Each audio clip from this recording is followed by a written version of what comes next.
Welcome back, everyone. Hi, Saskia, and welcome to the Gathering Movement interview. Thank you so much for being here. Oh, thank you so much for having me, Bridget. I'm excited, and what we were just talking about before we started was you're typically so in the nitty-gritty of your classes and talking very specifically about the seeds and everything you do. And this is an opportunity for you to talk about the global and personal impact of your work in the world. Yeah, absolutely. Gardening is such a hands-on thing, and everybody wants to know about how to make compost and how to make soil. But the really exciting part to me is not just the food that you grow, it's everything out. It's all the greater impacts that come when you garden. Yeah, I'm just seeing this like ripple effect of that person who does choose to have a garden or whatever they choose to do, and then how that impacts everyone in the world, not just themselves. Yeah, absolutely. Absolutely. That's exactly what I think about with a permaculture garden. So regular garden, a couple of raised beds in the back, you're growing food, that's great. But once you start to really think about the greater ecosystem that you are gardening within, and then also all of the social and community interactions that can come in to the garden and out from the garden, it really starts to that exactly those ripple effects are can be so amazing. Hmm. I love it. And it leads me into my favorite question that I love to ask people, which is how does your work in the world empower someone to be the leader of their life? Oh, that's so great. Yes. Um, I think that when you learn to provide um, such a basic need for yourself, such as your own food, okay, then it is so empowering to you to like realize that you have this power over like what you eat and to be able to provide for it for yourself. And so I think that is like the kernel of the personal transformation that can happen in the garden. But then it's just like time spent connecting to the earth with your hands in the soil. Like I never wear gloves when I'm gardening unless I'm pruning raspberries or something. But if I'm in the ground, I want to feel the ground. And in fact, most of the time in the summer, I go barefoot. So I can really feel the ground. And it really helps center me and calm me down and focus on what's going on inside me, and then how I'm part of nature. So realizing that I am nature and that I am a part of these greater cycles that are going on around me. um, yeah, I guess that's the short answer. I could probably go on and on for half an hour on just this topic. I love it. And I've had my little plot at a community garden for about 2 years. And I would always, when I was going through a challenging time in life, and I would love weeding, and I would go to the garden and do some weeding with the hands in the ground. And the metaphor always came that we have to get to the root. We have to really get down to the ground and dig deeper and see what's actually going on and then remove from the root. And that mindset to work with that instead of just like pulling things at surface value Yeah, in our life. absolutely. There are Exactly. And you know what? There are so many metaphors that relate to gardening. It's incredible. So it's so interesting to me as you start to think about where these metaphors come from or where these sayings come from. And they're all true. They're all so true. And you think about um, the impact of that on our lives. It's really profound. Now, since I do love to like think bigger, what would happen or what would the world look like in your opinion if each person was able to grow at least some of their own food, or they had a little bit of a connection to the earth, what they're eating, their food? What would the world look like? Yeah, exactly. So in my opinion, we would have a much more compassionate world. I think that gardening breeds compassion for the earth. I think that people would no longer like executives would no longer like feel the need to rape and pillage the earth so much. I think that even people in their daily lives would be more conscious of what they're doing that impacts the earth. A lot of my gardeners in my courses have really become a lot more aware of all of the choices that they're making in their life and how it impacts the earth. So for instance, trying to cut down the plastic and other wastes that they're producing, always making sure that they're composting all of their organic wastes. So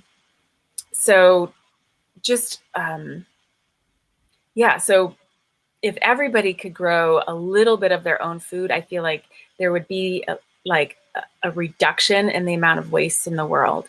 I also feel like there would be people would feel more connected to nature and the food that they are eating, that they are purchasing.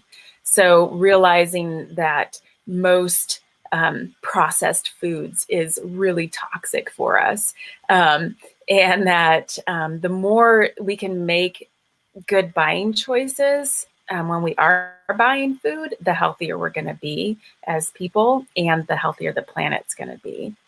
So and then I think those are the main things, and just the empowerment that comes from, like I said, from learning how to grow some of your own food and provide for yourself. Yeah, absolutely. Sometimes I think about going to like my local grocery store, and I think about how long things have been on the shelves or where they actually came from. And I do believe for myself, the ability to work with my own garden and actually see how these vegetables or herbs start, it starts to click off this switch in your mind, and you say, okay, that thing that's I'm seeing at the supermarket, that didn't just come from the supermarket. That came from somewhere else, and it probably wasn't yesterday that was foraged or harvested. Yeah, exactly. And you know what? As soon as vegetables are harvested, they start to lose nutritional value. So the truth is that we can't, or the food in the store is never going to be as nutritious as what we can grow in our own gardens. So it's really, and the taste is so different. There are some vegetables that retain their taste better than others, but when I first tasted broccoli from the grocery store, because I grew up, my parents had a big garden, and when I first tasted broccoli from the grocery store, I was like, what is this? It looks like broccoli, but it certainly doesn't taste like it. So where did you start this journey? Where is the origin? So you said that your parents had a garden. How did you realize that this was for you too? Right, yeah. So it's funny because my dad wasn't much of a teacher, and he really didn't want our help in the garden. But I think just being exposed to it, seeing the food grow, eating the food, and realizing how good it was. Every year we would run out of potatoes in the springtime, and me and my brothers would always complain about that we had to eat store-bought potatoes now. And so I had this appreciation that it was better, the food from the garden. And then I went to college, and I was like I said, eating grocery store broccoli and dorm food. And I was like, oh, I can't believe this is how most people eat, So, and at the same time, I was studying environmental science, and I was learning about how we were destroying the earth.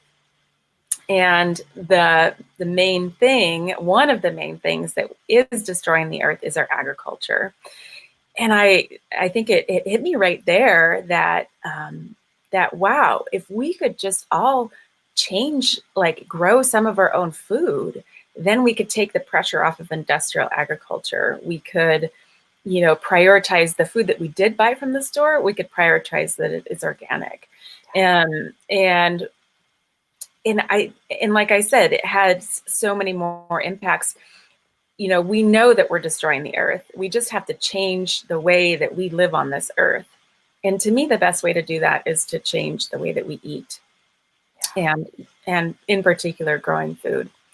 So I realized that not everybody can have a garden, not everybody's in that space or that time, but there are other options. You know, if you're renting, I am actually renting right now. I specifically chose this house because it had a garden and I wanted to grow food. I needed to grow food.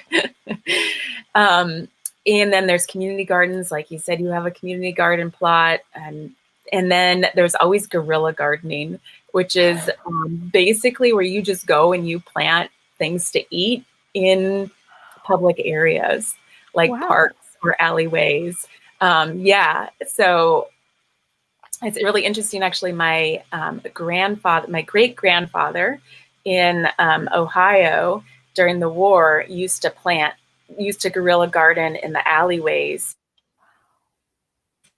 behind his house and in his neighbors' yards. Well, he didn't guerrilla garden there. He asked permission, but he was growing all kinds of food for himself and his family, utilizing all of these, you know, kind of not ideal spaces, because that's what he knew how to do, and that's what he could do to provide for his family and his neighbors. Probably the biggest barrier for most people is they think, well, I don't have a space, or I love that you bring it back to empowerment and how we all can start somewhere, even if it's not, you know, our whole backyard is a garden. Yeah, but we can start somewhere. Exactly. Yeah. And I started in a community garden as well, several plots before I had my own space. Yeah. And like I said, I love gardening, and I'm like, how could it be that like not everybody would want to have this oasis in their yard, you know, like grass is good in some areas, but wow, look at all these things that we can grow, fruit and berries and vegetables, that really can nourish us. But I realize that that's not where everybody's at. And I think that just having a pot of something growing can be a great start, an herb, and let it grow from there. However, it works into you and your lifestyle. Yeah, I appreciate that. And I'm curious your thoughts on, in cities, I've seen this kind of popping up where they will either do like a wall of herbs on the outside of the building or on the top of these buildings. What Yeah. kind of impact can that have if more companies, cities, organizations, towns were to do that? Yeah. Well, I think the best thing about that is kind of making it so visual and in people's faces. And the value of fresh herbs is super high. Not just like monetary, but also like what it adds to your cooking. So having something that's so high value right there where people can use it, I think is really incredible. And I think once people start to realize, oh, this makes my food so much better, what else can I grow that will also help?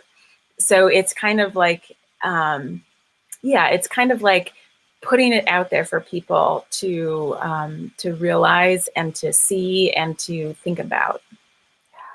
Yeah. And I think in cities, it's so important to have green spaces, like to realize, like I said, that we are still connected to nature, even if we live in a city. It's really important. Yeah.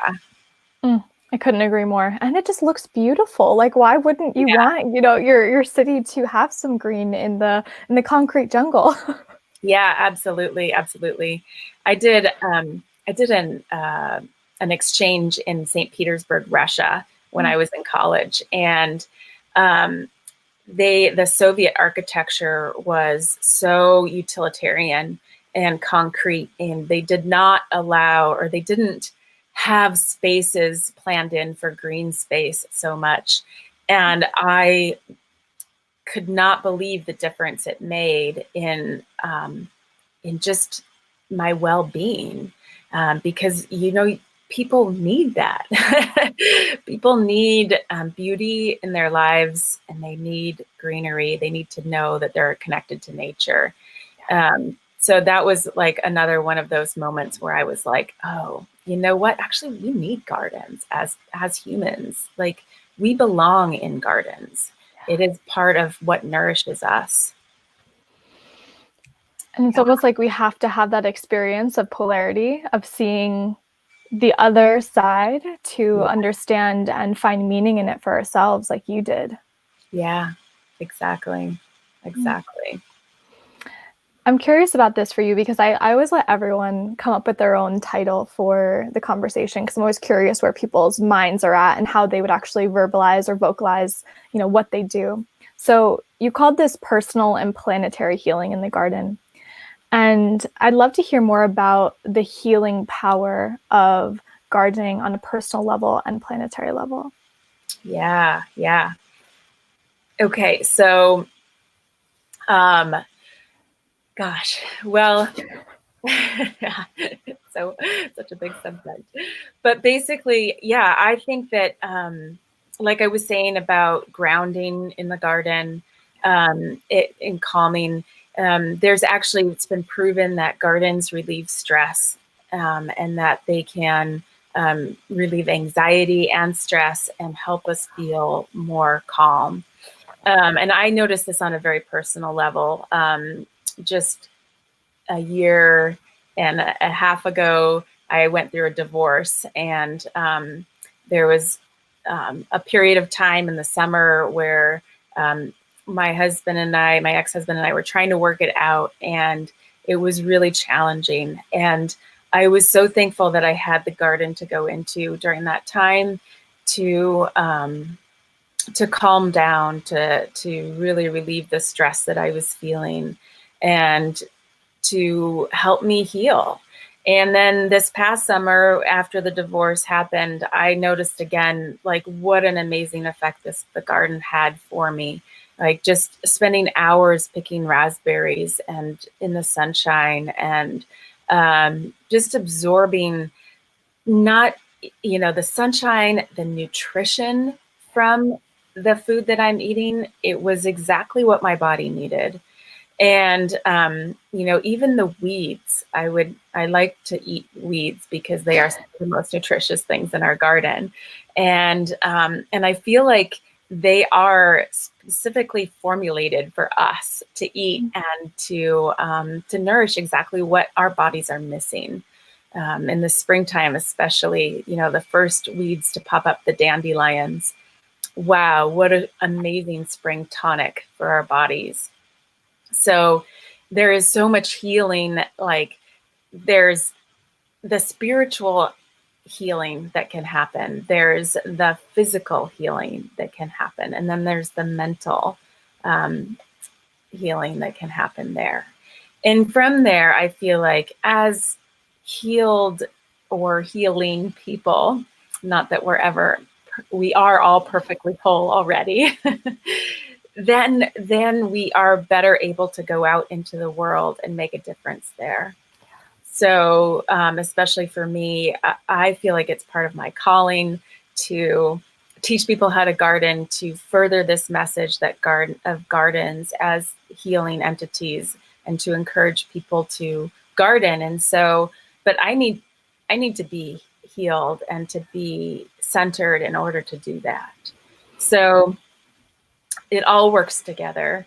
The more we work on ourselves and prioritize our health and well-being, the more we can help other people, the more we can help the planet.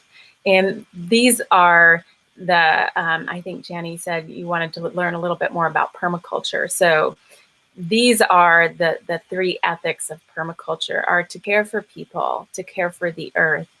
And then the third one is an idea of fair share, that we shouldn't take more than we need, and that any excesses that we have, we should return to the system in order to take care of people and the earth.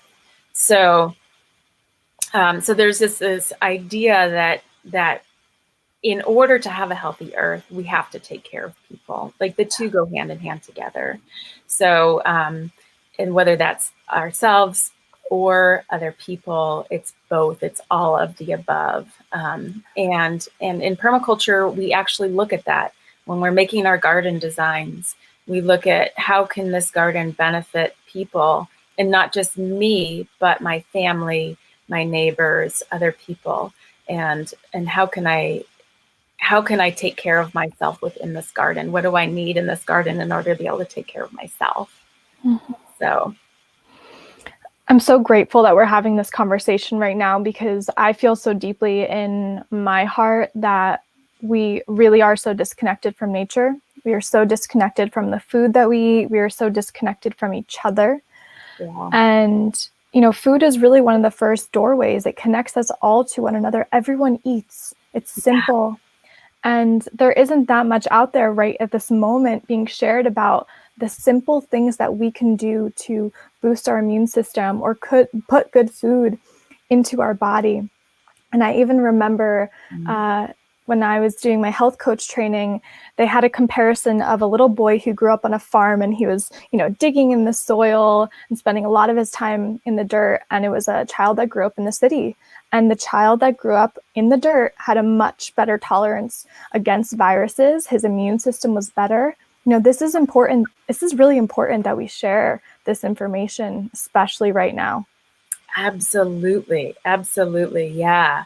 Yeah. I mean, I always tell my students, eat the carrots right out of the ground. Don't wash them first, because all of those microbes that are in the soil are really good for our bodies and our, like you said, our immune systems, especially the kids, colonizing our guts with those microbes is really helpful.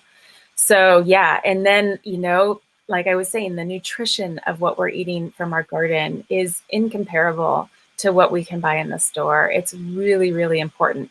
And, the berries are some of the healthiest foods, especially they have lots and lots of antioxidants in them, lots of vitamins and minerals.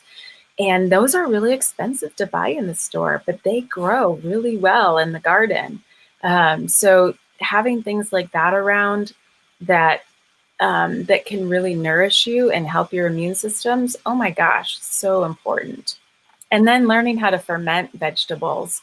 So this is one way that we can preserve food that actually increases the nutritional content of it. That's why I teach all of this in my course, because it goes along with, caring for us, caring for our bodies, making sure we stay healthy. Yeah. I love that. My mom and I used to host sauerkraut workshops at our house. Awesome. We would teach people. That's so great. Yay. I know so many people are scared of fermentation, but it's really one of the safest methods of food preservation.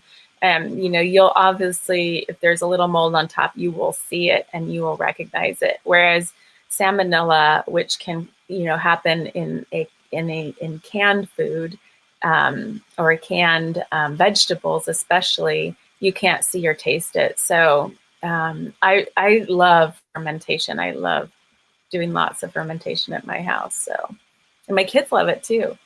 It tastes good. It does. Yeah, our bodies know what they need in a way. Yeah, I couldn't agree more. So for those listening who want those 3 simple kind of first action steps toward maybe having their own garden or just having an herb plant in their home, where can they begin? Yeah, so finding a place to garden, and if you can only garden in your house, then that's a great place to start. But finding an outdoor space, I would really recommend, whether it's a community garden, a balcony, or an alleyway.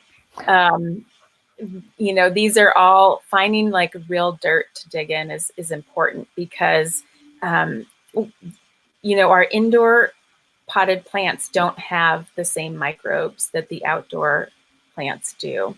And it's and the more we bring things inside and separate them from nature, the more we have to take care of them.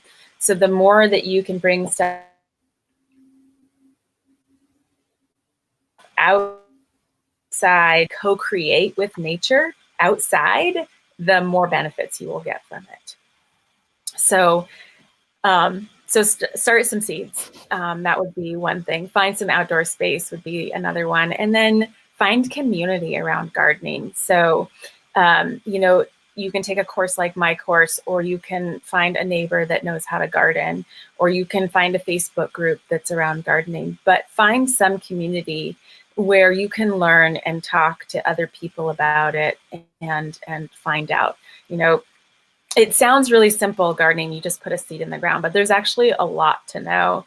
And I always, you know, a lot of times people will get going on a couple raised beds. You know, they have in their head what they think a garden should look like. They'll try to plant it and then it will fail, and then they get discouraged and give up. So I really recommend learning something first before you get going. I mean, don't be afraid to put a seed in the ground and try something, but also know that nobody is born with a brown thumb, that everybody has the capacity to grow things. And it's just a matter of learning. Like you would learn anything else, any other skill. If you want to know how to do pottery, you take a pottery course, right? You know, so go ahead, take a gardening course, learn something from, or find a mentor that can teach you.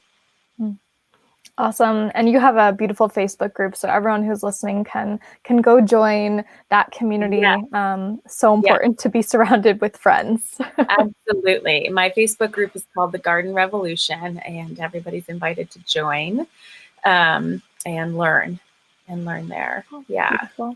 And last but not least, do you have anything coming up that people can join you if they want to learn more? What is the next step for them? Yeah. So on my website, teachgardening.com, you can find, I have several mini courses that can be taken at any time. Build Your First Garden Bed is a great one to start out with. And then I also have a rolling admission for my Green Thumb course. And this is a year-long dive into everything that you need to know about growing your own food. And it takes a year because because it is a whole cycle of growing and eating and learning. And so it can be overwhelming if you try to do it in too short of a time period. So we just take things chunk by chunk, and over the year you learn everything that you need to know. So this is a great time to join because we are just getting going on planting seeds indoors. And then you will have like support through the whole spring to build your garden beds. I teach a way to build garden beds that doesn't necessarily include boxing them in, and it doesn't include buying soil. So my students end up saving a lot of money actually because they do things the right way the first time not the right way. I shouldn't say that. They find a better way, a different way of having garden beds that are super productive and can last for many, many years. So amazing. And it's funny that you're saying this because my first bed was raised with like wood on the outside. And then I had this older man neighbor, I think from Bangladesh, and he was this master gardener. And he wouldn't use anything of the sorts. He just had things everywhere. It was beautiful in a chaotic way, but it worked. And he grew the most incredible vegetables every single year. And I was like, okay, he's onto something. So you're onto something too. Yeah, totally. Yeah, some people really love to have raised beds that are boxed in, and I'm more of the free form person myself. I just love having more natural looking garden beds that feel closer to nature to me. Well, I love that. Thank you so much for sharing this information. You have lots of friendly comments on the side of people who want to learn.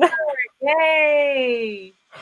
It's amazing. And Jessica said to me, nice sweater and shawl. She knows I always wear some kind of scarf or shawl, and I'm actually wearing a workout outfit underneath. So it's my trick. Great. So thank you so much, Saskia, for being here. And thank you everyone for listening and just receiving this awesome information. Thank you so much, everyone. Have a beautiful day. Thank you, everybody. Thanks. Bye.